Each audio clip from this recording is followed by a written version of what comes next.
Nous voici en présence de l'arcane sans nom, traditionnellement associé à la mort. Elle est l'arcane 13 du tarot. Cet arcane peut avoir tendance à déranger ou au contraire, on peut l'adorer. En tout cas, elle ne laisse pas indifférente par son énergie tout à fait singulière. Alors déjà, première particularité, eh bien, c'est la seule arcane qui n'a pas de nom, d'où le fait qu'on l'appelle l'arcane sans nom. En tout cas, c'est comme ça que vous m'entendrez l'appeler. Donc, pourquoi est-ce qu'elle s'appelle pourquoi est-ce qu'elle n'a pas de nom? Eh bien, c'est parce qu'on ne peut pas la nommer. Et pourquoi donc? Eh bien, parce que son nom ne lui correspondrait pas si jamais on lui donnait un nom. Parce que cet arcane représente le changement permanent. Elle représente la transformation. Donc si on l'a nommée, si on l'a figée dans un instant T, eh bien finalement ce nom ne serait pas viable puisque juste après, elle ne serait plus la même personne. Voilà pour la petite explication. Donc, on remarque déjà la présence du sol noir. C'est la première fois qu'on est en présence de ce noir et le noir, on l'a vu, représente la putréfaction, tout ce qui va être travail alchimique de l'œuvre au noir. Le personnage est complètement nu, il est complètement dépouillé, il n'a plus que la peau sur les os. Et pour cause, eh bien, il enlève tout ce qui l'empêche de grandir. La jeunesse, la beauté, les richesses. On peut d'ailleurs voir que les têtes couronnées ont été coupées, qu'il y a des mains et des pieds au sol. Donc il renonce à une certaine forme d'action représentée par les pieds sur le plan matériel. Tout tombe sur le sol noir. Tout ce qui tombe, c'est le processus de calcination, de putréfaction des énergies. De cette putréfaction, eh bien, on peut remarquer que des nouvelles choses sont en train de repousser. Il y a des bourgeons. Donc, finalement, la signification ici, c'est que tout ce que l'on a sacrifié sur l'autel du développement personnel, de l'épanouissement personnel, se transforme et revient. L'exemple ici qui est donné, eh bien, c'est avec l'os que l'on voit au niveau de la faux, à l'intérieur de la faux, qui s'est transformé en une flûte sur la partie de droite. Donc l'arcane sans nom est aussi en rapport avec la musique. Il possède une grande faux, donc il tranche tout ce qui est faux avec une faux. On voit que sa colonne vertébrale est bleu spirituel. Donc c'est un personnage qui est couleur chair, donc c'est un humain, un personnage qui est incarné, mais qui se reconstruit sur des bases, sur des valeurs spirituelles. D'ailleurs, il a une main et une jambe bleu spirituel, donc il est vraiment en train de se spiritualiser. Et également, tout son bassin est couleur bleu spirituel. Il a comme une lune au niveau de son visage, donc c'est un personnage qui est réceptif également. Il va pouvoir représenter tout ce qui est en lien avec les os, avec l'ossature et avec les articulations. C'est un guerrier, l'arcane sans nom, c'est un guerrier, il avance au combat et il n'a peur de rien. Et encore une fois, c'est l'arcane de la transformation qui pourrait être associé au scorpion en astrologie. Au niveau de la signification, pour cet arcane sans nom, eh bien, elle représente la transformation.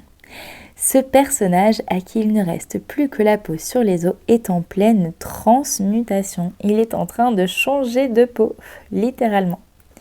Donc, il représente l'épreuve initiatique qui consiste à mourir pour renaître. Donc, ce n'est pas pour rien s'il arrive juste après le pendu, après ce moment de stagnation, peut-être de blocage, d'observation où finalement, en apparence, rien ne se passait. Et bien, juste après, il y a la grande faucheuse finalement qui passe. Il y a cette forme de mort symbolique. tel le phénix qui renaît de ses cendres, eh bien l'arcane sans nom représente tout ce qui doit mourir en nous et dans nos vies pour laisser place à une nouvelle version de notre être. Donc c'est un travail qui est spirituel et il se reconstruit à neuf car sa colonne est bleu spirituel. C'est une structure qui est entièrement spirituelle. On peut voir également que la colonne vertébrale est en forme d'épi, donc il y a une forme de richesse et d'abondance dans la manière qu'il a de se reconstruire. Il s'est également déformaté de la manière dont la société l'avait coloré, étiqueté. Il n'a plus aucune identité. C'est un personnage qui est nu, qui est sans étiquette. Il a coupé avec les devoirs et les attentes de l'impératrice et de l'empereur. Maintenant, il suit ses propres lois. Il n'en a plus rien à faire des interdits et des obligations. Il fait maintenant ce qu'il veut et il a compris tout cela en faisant des expériences. Il représente les passages obligés, la voie du guerrier. Il ne sait pas quel visage il aura demain puisqu'il se transforme en permanence. La personnalité de l'arcane sans nom. Donc ici, on a affaire à un guerrier. C'est une personne qui va foncer dans la vie, qui va être, alors, en apparence en tout cas, sans peur. C'est quelqu'un qui va être plutôt solitaire. On voit qu'il tranche des têtes, donc il n'a besoin de personne. C'est une personne qui est indépendante. Il va avoir un certain franc-parler. Il est vif, il est incisif, il est tranchant avec cette grande faux. Physiquement, ça peut être un personnage qui est plutôt fin, voire qui n'a que la peau sur les os. C'est bien représenté aussi sur l'arcane. En tout cas, c'est un personnage qui a un caractère déterminé et qui a un caractère puissant.